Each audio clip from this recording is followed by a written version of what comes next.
God blesses whoever hears this, so that your soul might be saved. Um, by way of introduction, my name is Sean Weed. I was born well, not born, but raised in Bernice, Louisiana, small town, population 2,500.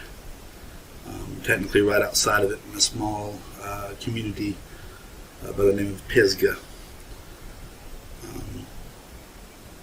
When I was 19 years old, I joined the Marine Corps, and I actually have this to show you. This is my military ID. That's me as a staff sergeant in the Marines. I know that I've gained a lot of weight. This is my Marine Corps active duty card that I should have turned in when I left, but after 13 years they owed me something. I only had another 7 to go to retire, but just wasn't happy, so I got out. And now I'm living in California. I am happy now. I've married, have a beautiful little baby girl. She just turned 2 years old. And but the thing that I want to tell you about is something that happened to me while I was still in the Marine Corps. And this is my testimony of hell. I believe, if my memory doesn't fail me, it was April the 4th of 1994, which is kind of a hard date to forget, 444. I was in 29 Palms, California, but we Marines called it 29 Stumps. And in the middle of this desert, there was a little tiny camp called Camp Wilson.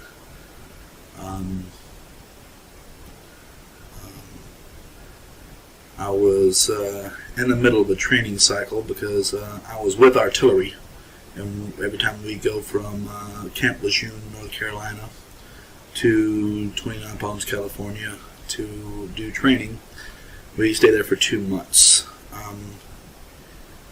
In the very middle of it, we have a 4-day period of leave. We call it a 96, which is 24 times 4.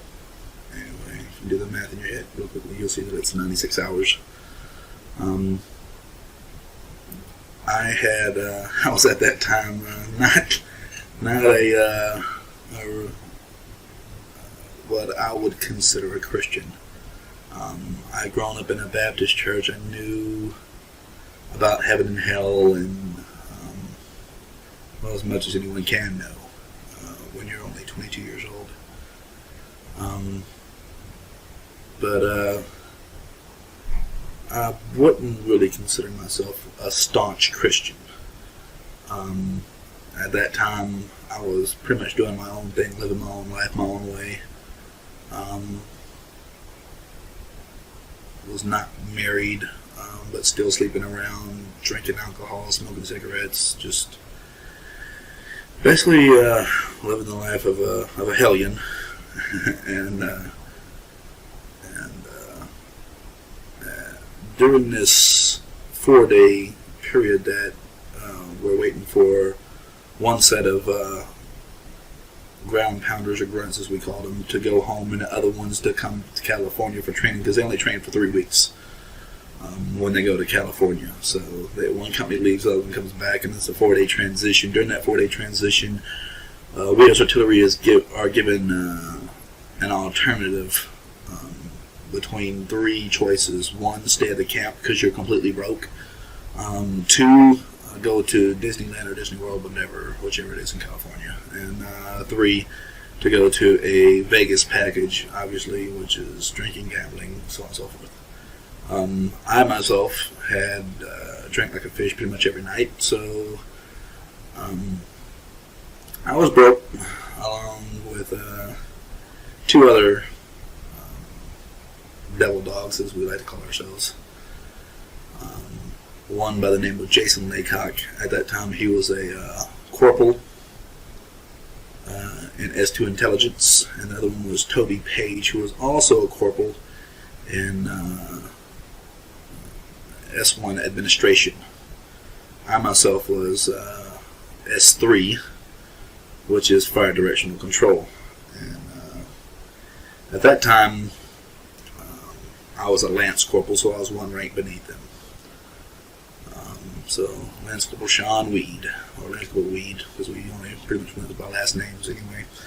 I know, strange name. Anyway, we were sitting around in 110 degree sweltering weather because it was just really nothing else to do at camp other than sit around and talk. So we were all three sitting around. Corporal Laycock broke out his pictures, and we were all sitting around looking at him, and he took some extraordinary pictures because he had the opportunity to go right up to the edge of the impact area. And even we both had an argument about him going into the buffer zone, but they have like an 800 meter buffer zone around the impact area, and he drove right up through that. No one's supposed to pass that buffer zone, but he drove right into it and got right up on the edge of the impact area and took some amazing photos. He was one of those guys that was intelligent, but at the same time was always willing to push the barriers of stupidity, which he did. But needless to say, the photos that he took were absolutely stunning. After we got through viewing his photos, he broke out his camera and realized he only had 3 photos left to take before it was the end of the film. So he had us get up. He took a picture of his green folding cot, which had everything he owned underneath it. Alice pack, sea bag, boots, you name it, it was all underneath there. And then we took a buddy picture where we were like leaning on each other, like, best of friends. And then for his last picture, he looks at it and goes, "Oh, I only have one left." And then he looks over and he sees this noose dangling from the ceiling. The noose was made of hay rope, which had tiny little sprigs sticking out from it.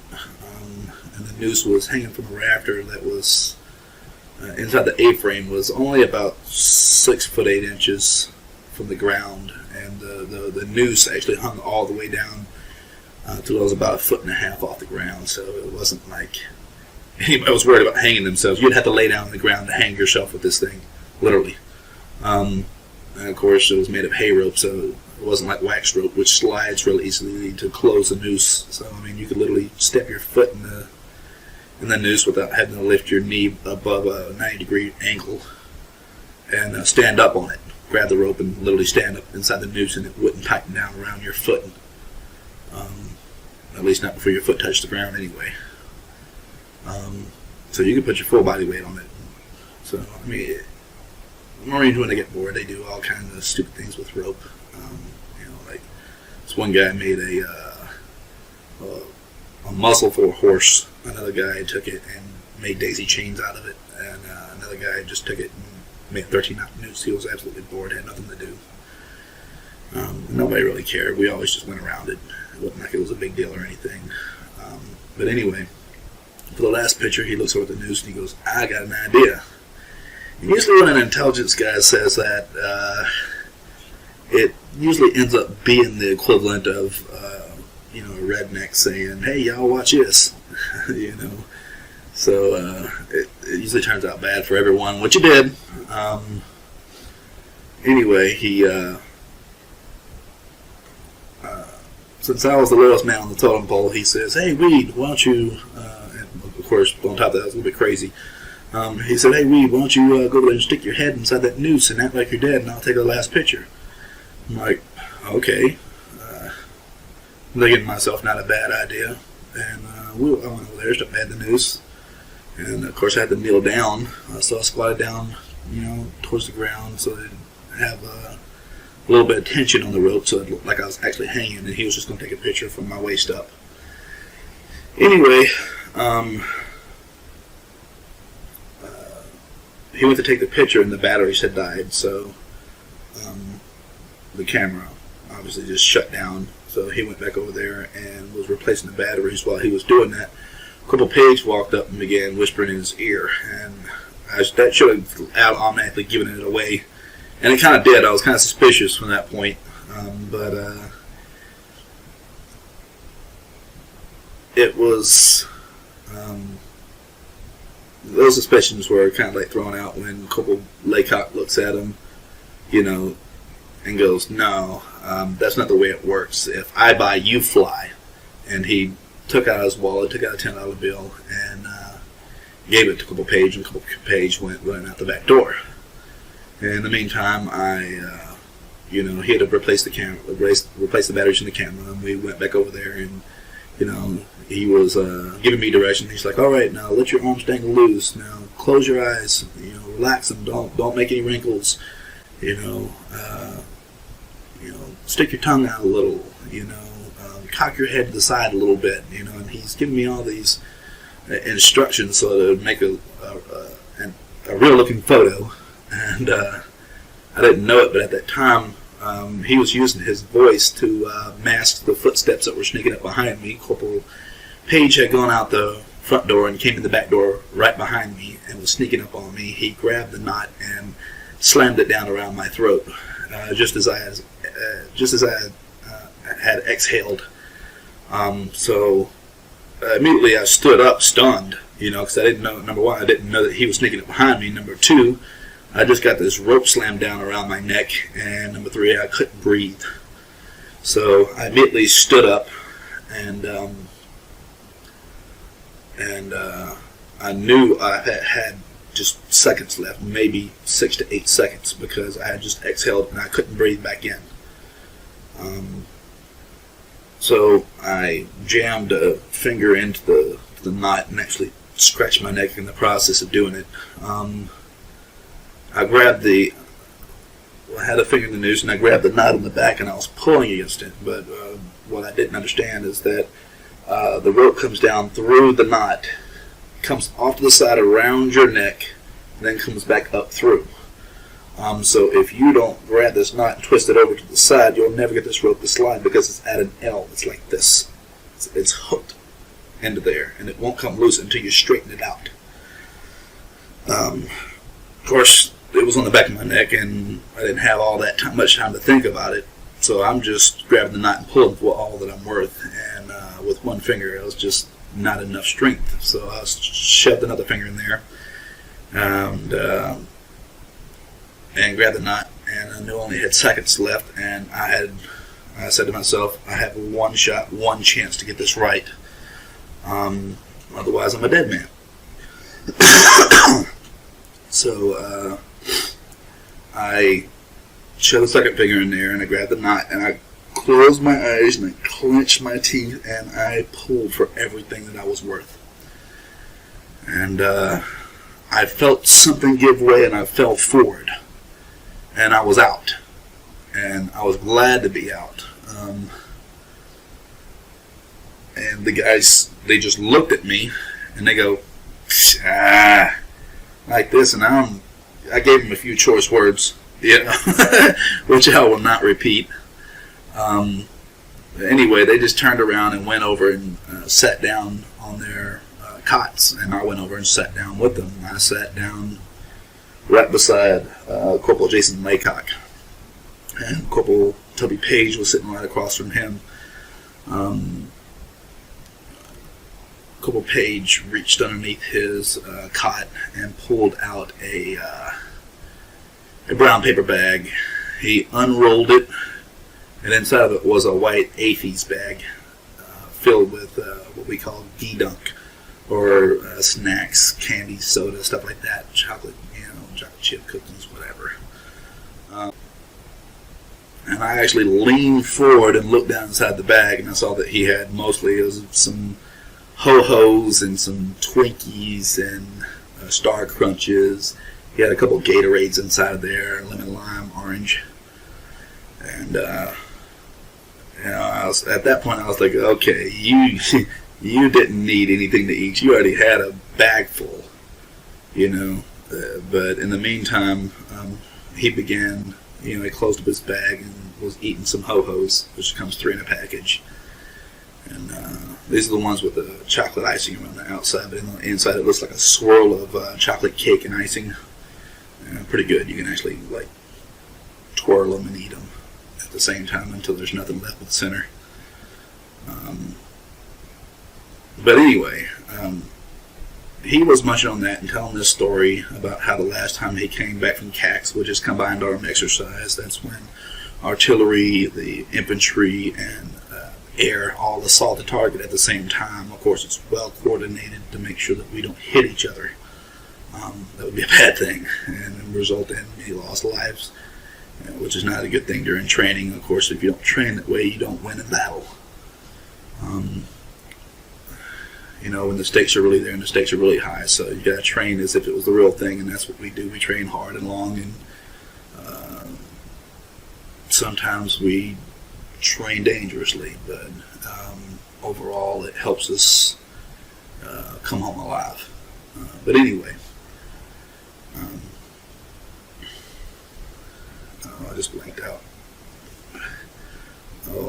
Anyway, he was telling this story about how he had come back from Combined Arms Exercise, and how he was wearing his tuxedo, how he went to Club 108 and slid across the dance floor, knelt down and gave his girlfriend a dozen roses. It was while wearing these bear shoes that had little like claws on them, kind of like you wear when you're about to, lounge around your house in your pajamas. Well, anyway, it was a strange story, I know, but probably not as strange as the one I'm telling. But anyway, he took about 5 minutes to tell this story, and I'd heard it once already, so I was just sitting there listening, sitting next to Corporal Jason Laycock. And Jason Laycock was just pestering, just bugging him to death for one of those ho-hos. Every, 15 seconds he'd be like, yeah, can I get one? Oh, yeah, that's neat. How about now?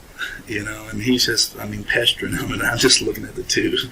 And 3 times while he was telling the story, he leaned over and he would look me right in the face as he was wrapping up the third one and wrapping up his story. And finally, he gave over half of a ho-ho to Jason Laycock. He leans over and he looks at me right in the face. He's only 4 feet away from me. He leans over and he looks me right in the face. He goes, "I don't think he's playing." Of course, we're the only 3 in the room, so I'm just like, what's he talking about? So Jason Laycock and I turn and look back, and sure enough, there's my body hanging from the noose. Needless to say, I was completely shocked. I don't have that great of eyesight. I need glasses, and at that time it was no different. But I could still tell from the outline that it was me. So I immediately, just shocked, I just stood up. And I turned and faced my body, which was hanging from that noose roughly about 30 feet away. And I walked out, and I walked over closer till I was about, maybe 15 feet away, so I could get a better look, and sure enough, it was definitely me. And I'm standing there, and I'm thinking to myself, how can I be there and here at the same time? I look down, and I'm sure enough, I'm wearing the same green t-shirt, the same brown web belt, the same camouflage pants, the same black boots. I even pulled my dog tags out, and I was still wearing them. But it was when I pulled my dog tags out that I dropped them, and I looked at my hand, and I realized that if I stared at my hand, I could see through my hand and see the sand on the ground. And that's when I realized I was dead. And I had been dead and sitting next to my friends for 5 minutes, and then I realized they didn't even know I was there. They couldn't see me. That's when Jason Laycock came up, and he knelt down beside me, and he took a photograph of my body hanging from that noose, and I was standing there right beside him, and of course he had no clue that I was standing beside him. But anyway, he goes, "Now that's a good picture," and snaps the last photo. The film began to rewind, and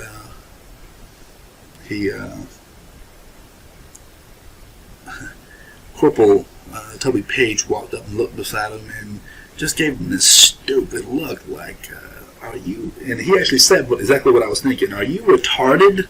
He goes, look at him. And of course he was saying a few expletives, which I will not repeat, but he goes, look at him. He goes, his nose is blue, his lips are blue, his eyelids are blue.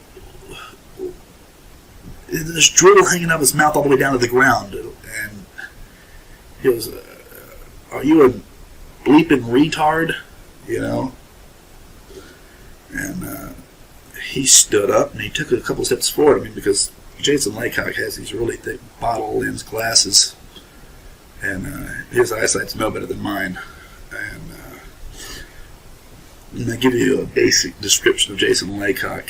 Jason Laycock was an S2 intelligence, very intelligent guy. Despite all the funny things you can say about intelligence people, he really was intelligent.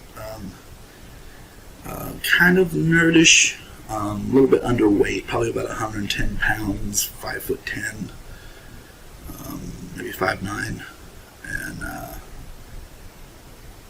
but not a bad looking guy. I mean, if he had packed on a few more pounds, maybe 30, 40 pounds, he would, I'd put him in the handsome category, but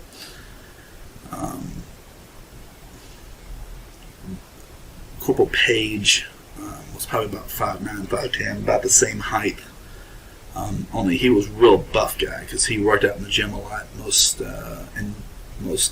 administration guys, S1 administration guys, don't go to the field all that often.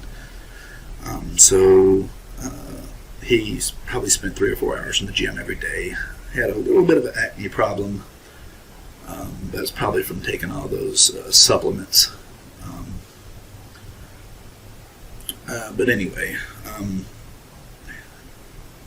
after he took the picture and the little guy berated him a little bit, Jason Laycock stood up, took a couple steps forward, and then realized that what he was saying was true. He saw that my extremities on my face were blue, so he tossed his camera off over towards his rack, not really caring for its care at all where it landed. He just tossed it, and he ran forward and he grabbed my body around the waist and picked up. When he did this, he screamed for Corporal Page to come over there and get the noose off my neck. Now, myself, I was thinking it was a little bit backwards. I mean, the tough guy should have been picking me up while the other guy was getting the rope off my neck. In my mind, that's the way that it should have worked. I'm glad that it didn't work that way, though, because otherwise I would still be in that noose.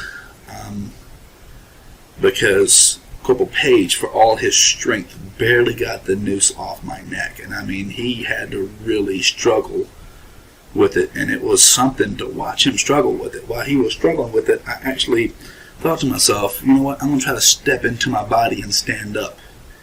And bad idea. When I tried that, when I stepped forward trying to step forward into my body, it was just like somebody slugged me. I mean, just as hard as I could possibly be hit. And the sense of vertigo came over, it overtook me and just weakened me. So I actually stumbled backwards like dizzy. And I said, okay, bad idea. And that's actually when I became concerned. I wasn't too concerned before. Even though I realized I was dead, I was not concerned about it, which is an odd thing, I know. And mostly unbelievable. I mean, I was just mostly in shock.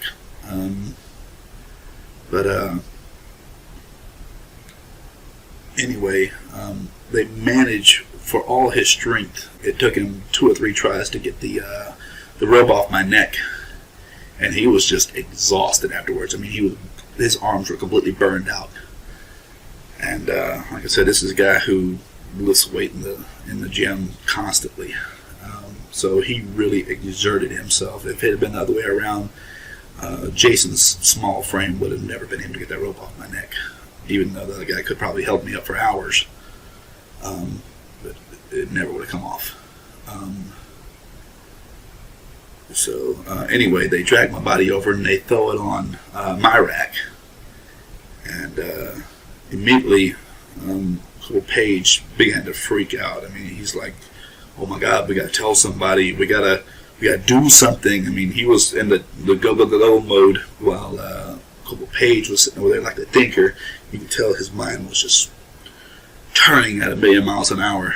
And he was looking over at Echo Page, and he was like, "Shut up, stop pacing." And I'm thinking, I mean, he was the thinker. I mean, if he could have come with a way or a story to throw over this so that they could have gotten out of it, he would have been the one to come up with it. While the other guy was just completely freaking out. In the meantime, I thought, okay, well, this is my opportunity. My body's not moving around anymore. It's laying down. It's, in a stable position. I'll just lay back down into my body. And so that's pretty much what I did. I placed my foot inside of my foot and my other foot inside my foot, and I sat down just like I'm sitting now. And I looked back and saw how my body was laying and how my head was positioned, so I just leaned back into my body. And as my head went inside my head, because you got to remember, my soul was laying down into my body. I know it sounds weird when I say my foot inside my foot, my head inside my head, but you'll get the picture now. So anyway, I'm leaning back, and as soon as my head falls inside my head, I'm instantaneously standing up, and I'm in complete darkness. I mean, it's a darkness that you could almost feel. I know it sounds weird, it doesn't make any sense, but that's the only way that I can put it. I mean, because this darkness had like a texture to it. And it was complete darkness. It was just solid black. And I know the first thing I thought to myself is, well, where am I? And I had no clue where I was. I was still wearing everything that I'd been wearing before, only I was just in this place that I didn't recognize at all. And the first thing I noticed is that there is nothing. And when I say nothing, I mean absolutely nothing. There's no light, no wind, no sound, nothing. And I thought to myself, there can't be nothing. I'm standing on something. So I looked down, and I'm standing on nothing. I mean, the only way I can liken it to is if you went inside of a giant warehouse and elevated yourself a good 30 feet off the ground until you stood on a plate of glass, so that when you dimmed the lights you couldn't see the ground beneath you, but yet you could still see beneath you. That's the only way I can explain it to. It was like standing on air that was hard as stone, but had no reflection. It was like standing on hardened air or glass that had no reflection. That's the closest I can come to explaining it. But when you look down, you could literally see beneath your feet for a couple feet down, but you were standing on nothing. And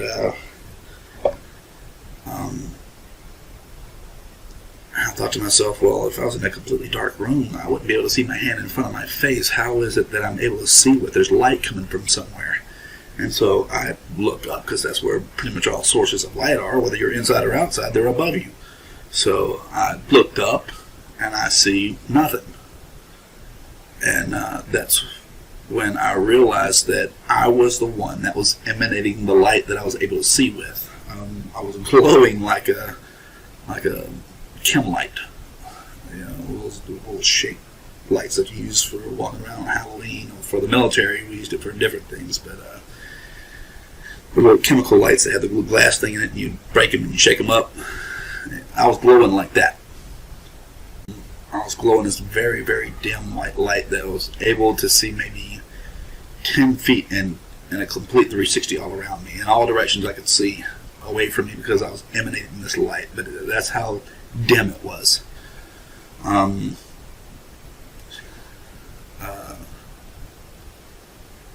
I thought to myself, okay, well, I don't understand how I'm emanating this light. It doesn't make any sense to me, but what I do know is one thing. I'm standing on some kind of ground. And I thought to myself, if there's a ground, maybe there's a ceiling. So I went to reach my hand up, and as I reached my hand up,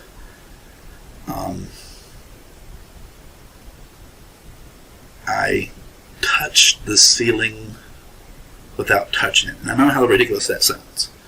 But if you can imagine your consciousness reaching up and touching something and knowing for 100% sure that it's there. without having to physically touch it. I mean, it's not such a alien concept in all actuality. I mean, because with light, we're able to see everything around us. I mean, I can see that mirror that's, a good 15 feet behind me, maybe 20 feet behind me. I can see that mirror. I don't have to go over there and touch it to know it's real. But I know for 100% sure that it's there. And the same way, and it kind of shocked me because I jerked my hand back down. And I was like, whoa, there's a ceiling up there. And I know that it's there. I can't see it, but I know for 100% sure that it's there.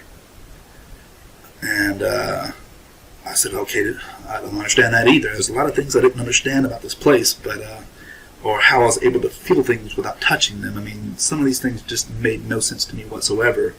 But I thought to myself, okay, there's a floor, there's a ceiling. Ceilings don't hold themselves up. There's got to be a wall somewhere. If there's a wall, there's a door, there's a window, there's a way out of here. So I went to take a step forward to go find myself a door to get out. And as I took a step forward, the only way I can describe it is like a rubber band. If you take a rubber band, you can stretch it. And that's how it's either my body did or my consciousness did. All I know is I found myself moving forward at a very rapid pace, but yet my back foot was still in place. As I stretched out and wanted to go that direction, I did at a very rapid pace. I stretched out maybe like 1, 2, 3 football fields. While the back stays in place, the front stretching out, and that's the only way I can explain it. All I know is I knew for 100% sure that I was moving forward at a very rapid pace, but I was getting nowhere. So with my back foot in place, I began to spin, and as I'm stretching out, I began to realize that I'm standing in between 2 parallel planes that stretch on forever, and there's no walls, there's no doors, there's no windows. I'm trapped in between these 2 parallel planes, and there's no way out. And when I realized that, I pulled my foot back and put it down without even having left where I was standing. Like I said, I stretched out at least 3 football fields worth of length, a good 300 yards. And from that point, I became very scared. And but before I could even think another thought, I was snatched up off of my feet by a very, very large demon. Of course, for me, I didn't know what had happened. It was like getting hit by a truck, and having no clue that it was ever coming. This thing had come up behind me so fast, and it caught me by complete surprise, and it was so big. I can't possibly begin to describe what it's like being, what it feels like to be in the grips of something that big. But I'll do my best. 1 minute I'm standing there, and the next minute I'm leaning backwards like this. My feet are out more or less in front of me, and they're popping. And I had this pain just shooting from my head to my feet like a bolt of electricity, but it's not stopping. It's like being constantly shocked or electrocuted. And I had this pounding sensation, just hurting pounding sensation coming from my left shoulder that hurts even worse than this electricity that's running through my body. And I look to my left and I see these fingers which come down to roughly the bottom of my chest. And it was even hard to look over to the side because the depth of its hand was like this. The width of its hand was like this. I mean, it literally went from the side of my neck up to maybe past the end of my shoulder, the width of its hand.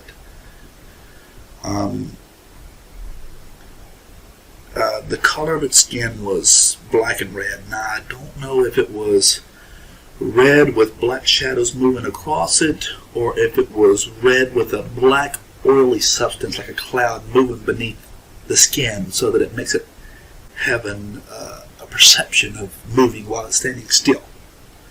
You know, kind of like the sky stands still and the clouds move across it. Kind of like that.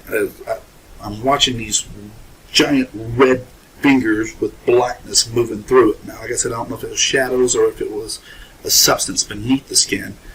All I know is the fingers were very big. Each one was about this big around and roughly about this long.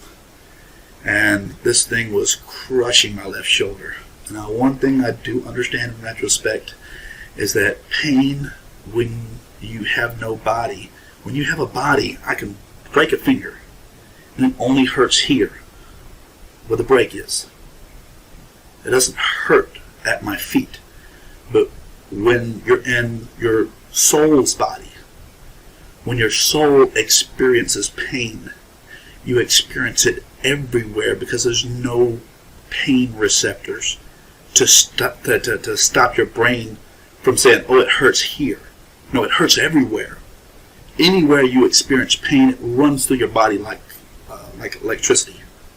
You feel it from the very top of your hairs to the bottom of the soles of your feet. If I hit you in the leg, you would feel it in your ear. For as weird as that sounds, you would feel it everywhere. Because, like I said, there's no specific pain receptors. You just feel pain as if it were a bolt of electricity through your entire body. The only thing that lets you know exactly where you received that pain from would be that pounding sensation, kind of like a heartbeat. That throbbing sensation when you got an infection. That's the only thing that lets you know exactly where you've been hit. You feel it everywhere, though. And this thing had a hold of me, and I'm looking down at these fingers, and I'm just thinking to myself, what is this that has a hold of me? And as I'm thinking this, I understand now, also in retrospect, that anything that you think in this place can be heard as if you had spoken it out loud. And this thing had me like this, and was just smiling at me. It looked back, and it was smiling at me, waiting for me to look at it. And when I looked over my shoulder and up at it, it was already staring at me. And I understand now that it had heard what I was thinking and just wanted to give me a nice little shock, you know, on top of the pain that I was already experiencing. Just because of the grotesqueness of its face. I mean, this thing was grotesque. And it was huge.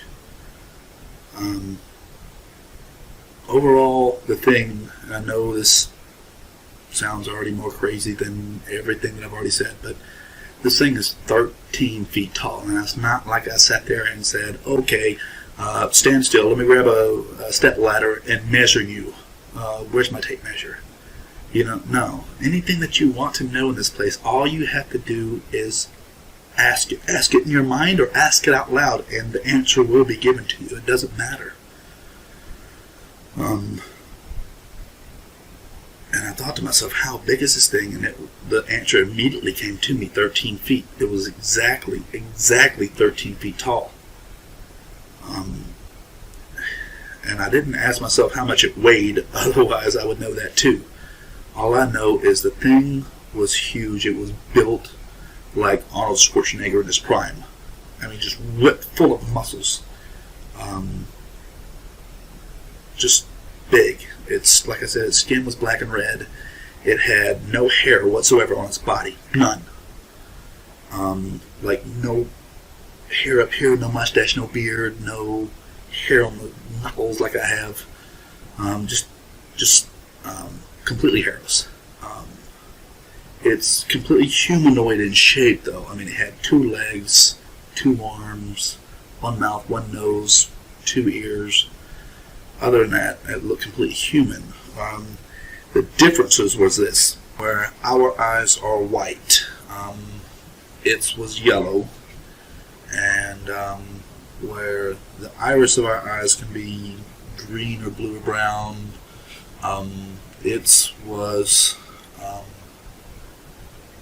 gold and diamond shaped like a snake's, and it had a really flat nose. I mean, just looked like somebody was literally pushing its nose against his face, and its nose was easily as wide as its mouth. So really flat, really wide nose, and gleaming white teeth. I mean, perfectly shaped, just like a human's, a little bit better than mine. And it had, the only thing that looked really strange about its teeth was it had, where we have our canines, it had two tusks coming up out of its mouth like a boar, like a wild pig. It was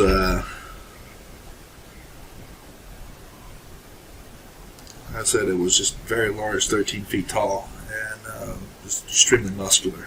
And this thing, like I said, it just picked me up like I weighed nothing to it.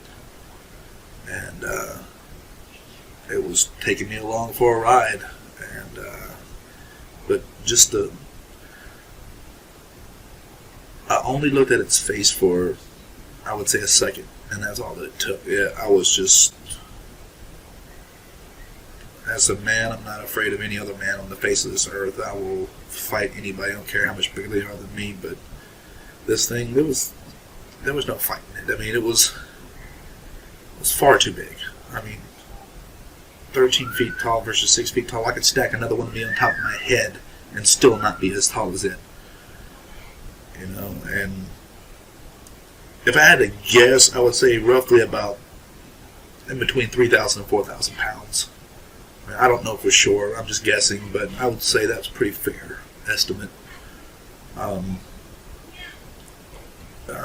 The thing, like I said, it just picked me up and took off with me, and I'm not sure if my feet were popping out of just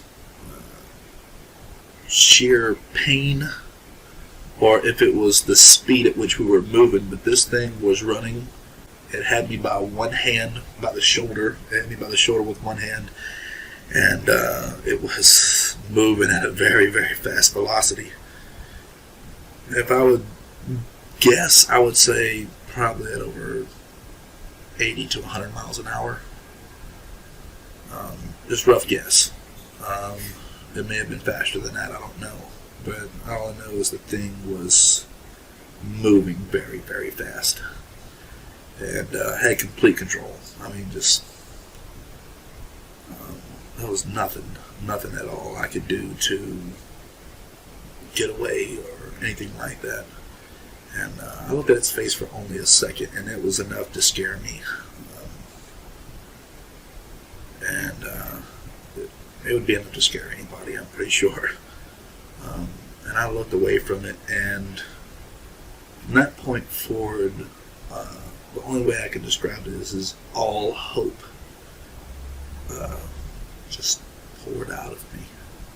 I literally felt hope and emotion as if it were a physical substance, like water in a cup just being poured out of me. I literally felt hope pour out of me, starting from the inside of my head. It just drained out of my body all the way down and right out through my feet. And once hope left me, it was like I became numb. My feet were still popping, but I couldn't feel any pain. It was just like I was just drained completely of all strength. Any energy that I had was just gone. It was, I don't know if this is in the Bible or not, but I think that the strength of hope is in God. You know, and without God, without any hope, you don't really have a reason to live. You don't have a reason to fight. You don't have any strength whatsoever. So without hope, you don't have strength. And I know that's kind of grasping at straws in a way, but for me it makes sense. And after hope left me, and I was just kind of like going along for the ride, just numb, realizing that this thing was taking me wherever it wanted to take me. That's the next thought that came to me, is where is it taking me? And then the thought instantly came to my mind, the answer did. And the answer was, it's taking you to hell. Now, when I grew up in a Baptist church, I was taught hell was fire and brimstone. That's an empty void of an area. But that's also in the Bible too. We just don't pay much attention. And they shall be cast out into outer darkness, where there shall be weeping and gnashing of teeth. The outer darkness that they're speaking of is where I landed. For those who are evangelical and believe that hell was literally split in half at one time before Jesus died on the cross, into one part that was called Abraham's bosom, and to another part that was the portion of fire where people were still tortured, as Jesus talked about it in one of his parables. I think this was one of those things that was not really a parable. I think it was a true story of Lazarus and the rich man, where the one was being consoled in Abraham's bosom, and the other, and only separated by a short distance by an impassable chasm.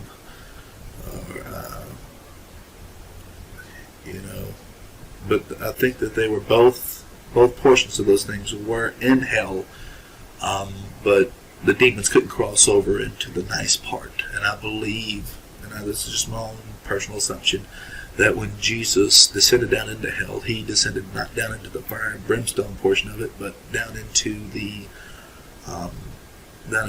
Abraham's bosom portion of it, and he took those people back with him, and more or less took the land with him and all the people, and connected it to the city of God, which is where he came from.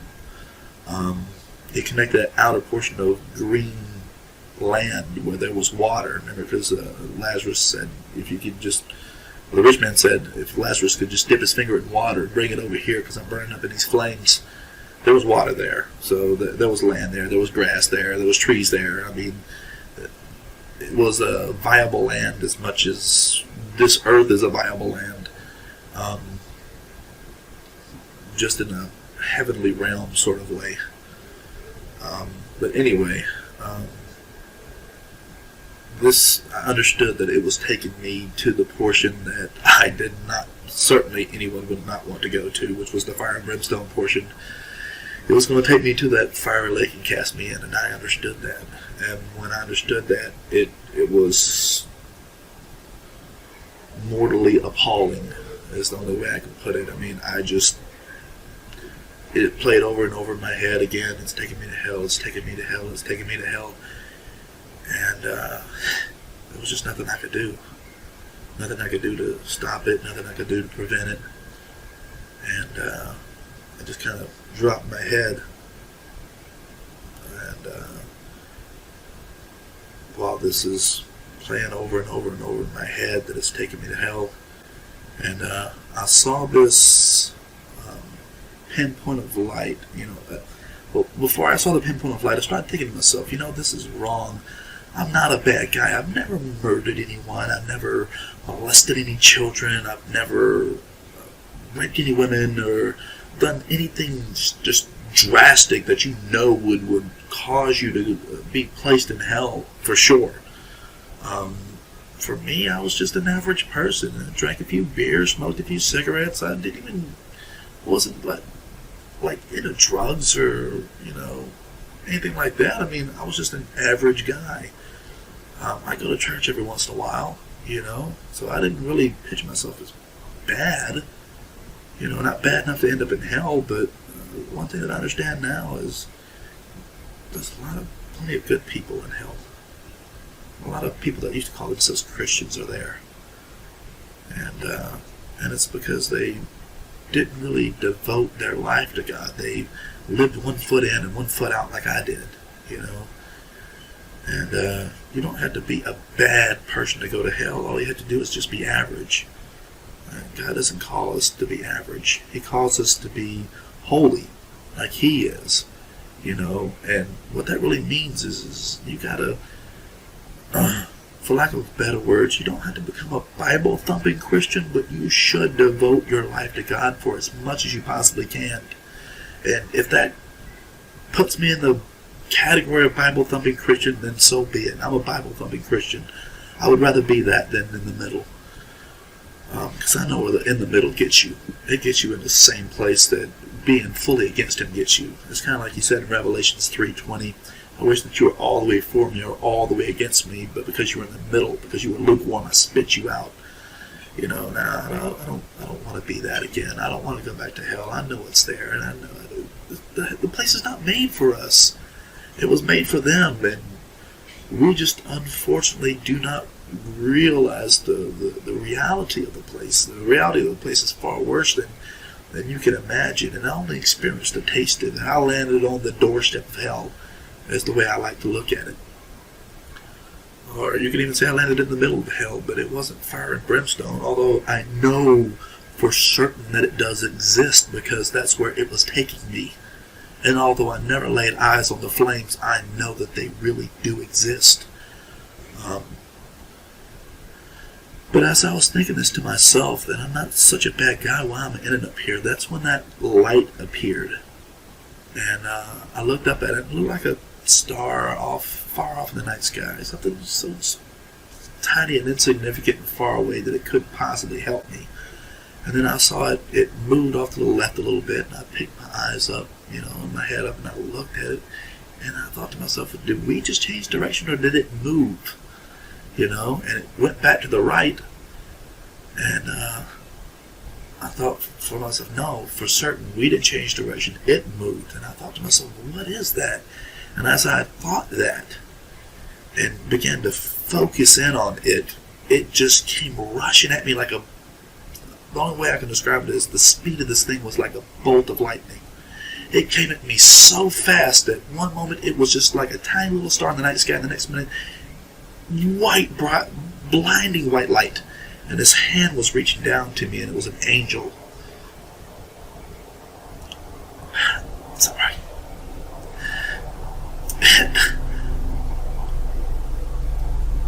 And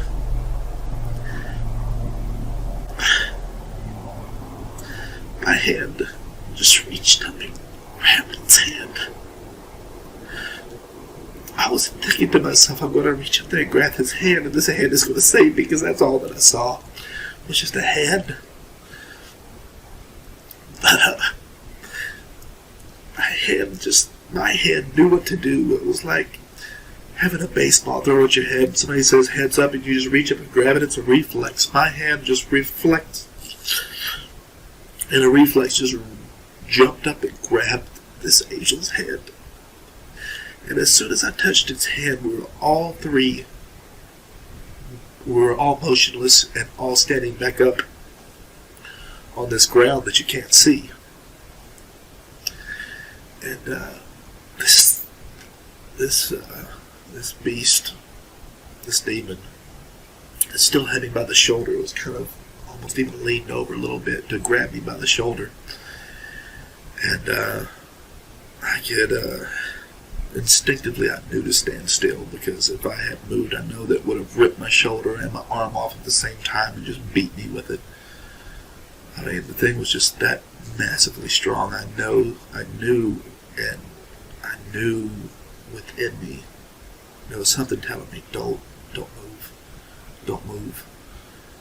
And I'm just standing there, staring up, looking at this angel. And the angel itself, to describe it for you, was 9 feet 6 inches tall. It had brown wavy hair pushed to the back. It had an olive color skin. It wasn't really white, it wasn't really black, it was somewhere in between, but the light that was emanating from within it was so bright white that it almost practically overshadowed the color of its skin. You couldn't even really, you had to stare to see the color of its skin. And I keep saying it because it's an it. It's not really a he or a she. Although the body is shaped like a he. Okay, it's shaped like a male. When you look at its face, the face is like the most handsome man that you've ever seen, blended in perfectly with the most beautiful woman that you've ever seen. I mean, when you look at this angel, you think to yourself, wow, he is beautiful. I know that's some odd words to say. In the English vernacular, the male is known as handsome and the female is known as beautiful. But this angel was absolutely beautiful. There's no other words for it. And its eyes were blue. And I mean, when I mean blue, I mean perfect blue. Like someone took a portion of the sky and put it in its eyes, or dipped a cup out of the ocean and poured it into its eye. There was no flaw in it. No flaw. Perfectly beautiful in all ways. Other than its face looking like the cross between a man and a woman. And I don't mean like, oh, is it Pat? No. I mean, just beautiful. It was completely shaped like a man. You could see it underneath its white robe. It had chest and it had strong arms. It had an Adam's apple. I mean, it was every bit shaped like a man, and a strong one. I mean, just strong, but not like overly ridiculous like this. It wasn't bodybuilder. It was more like fitness trainer strong. It wasn't like bodybuilder strong, where it just had muscles popping out of everywhere it shouldn't have been, like this demon. But you could tell it was, this angel was there to fight. And he had on a white robe. It was cut down in a V in the front, with gold lace. I guess, I don't even know what to call it. Like embroidered gold around the edges of its collar. And not lace, but embroidered gold. And the sleeves came just below the elbows. And this robe was kind of like a white Roman tunic robe. I guess that would be the best way of putting it. And it came just below its knees. So its knees and its elbows were covered.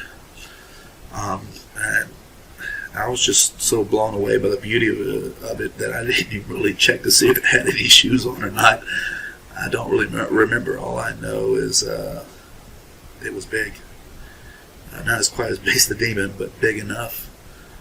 And I'm looking up at it, and I'm just blown away by its brightness and its beauty. And at the same time, I'm just frozen in place, because I know that if I move this thing, it's going to rip my shoulder off and just beat me with my arm. And this thing, I can feel its anger, this demon's anger, like heat from a fire. And it turns around like this to see what had stopped it and why. It wanted to know what had stopped it and why. Because technically I was right where I belonged.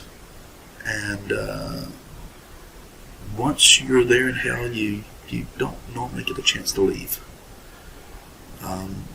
So it owned me like a piece of furniture, like your car. It owned me, and it wanted to know why it was being stopped. So it turned around and was ready to fight. Make no mistake, this demon was ready to get down in the worst way. But as it whipped around, this angel its speed was incredible, and it just rushed forward and with an open palm hit this demon, and it had to angle its arm upwards at about the height of its head to hit this demon in the chest. And it hit this demon with such power. I mean, I can't describe the fierceness of the power of this thing, but it hit this demon with such force that its hand was literally ripped from my shoulder. It had no clue what had hit it by the time it had even turned its head. It was already hit.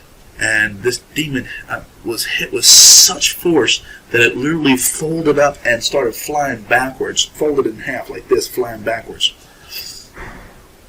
And I'm just watching it fly backwards and skip off this ground that you can't see, like a stone over water. And this angel looked at me and he called me by a long name. And I immediately understood it to be mine. It was a heavenly name. But as soon as it called me this name, it took it from my mind. It called me this name to let me know that, more or less, that I still have a chance to make it into heaven. You know, like, I have a heavenly name. I squandered it. I wasted it. And if this had been my ultimate time, my last breath, for real, that's where I would have stayed. But when he called me this long name, it was a feeling of home. You know, like when your mom calls you for dinner or supper, however you want to say it, and you know that it's time to go in and eat, and you're all happy, because you just stayed outside playing forever, and you're about to go in and sit with your family. It was like that. It was a feeling of home, and it looked at me and it began to speak to me, and its voice was like a waterfall. If a waterfall could speak, it was like a rushing sound in your ears, like Sean. And I understood later on that it was converting my understanding to understand its language. It didn't descend down to my broken language of English. It elevated me up to understand its language. It messed with my mind, for lack of better words, but it elevated my understanding. And he looks at me and he says, "Hello, my name is Michael." And I immediately knew that this was the archangel of the Bible that spoke of the archangel Michael. And I can tell you for certain, I've seen them both. I've seen the archangel and I've seen Jesus, and they look nothing alike. And they are not the same being.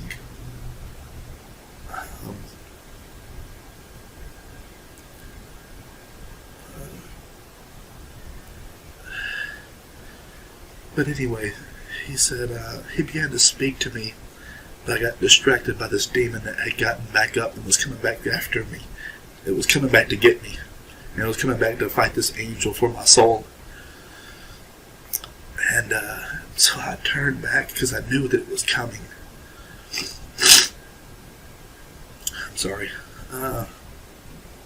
So it was, this angel was still talking to me, so I wasn't really listening to it. I was too focused in on this thing, and it was getting bigger. It was running back after me, and it was getting faster, and it was getting bigger, so it was coming back after me, for this great distance that this angel hit it.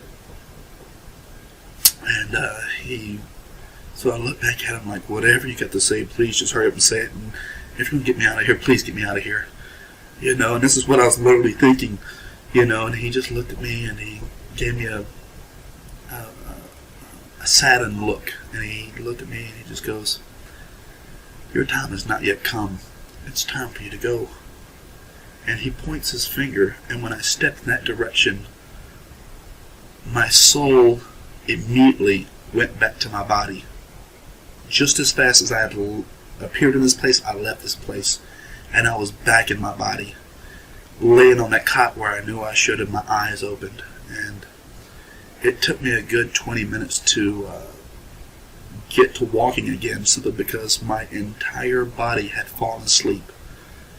And I'm almost certain that after having been dead for 8 minutes, that there must have been angels there jump-starting everything in my body again, because there would have been no blood flowing anywhere.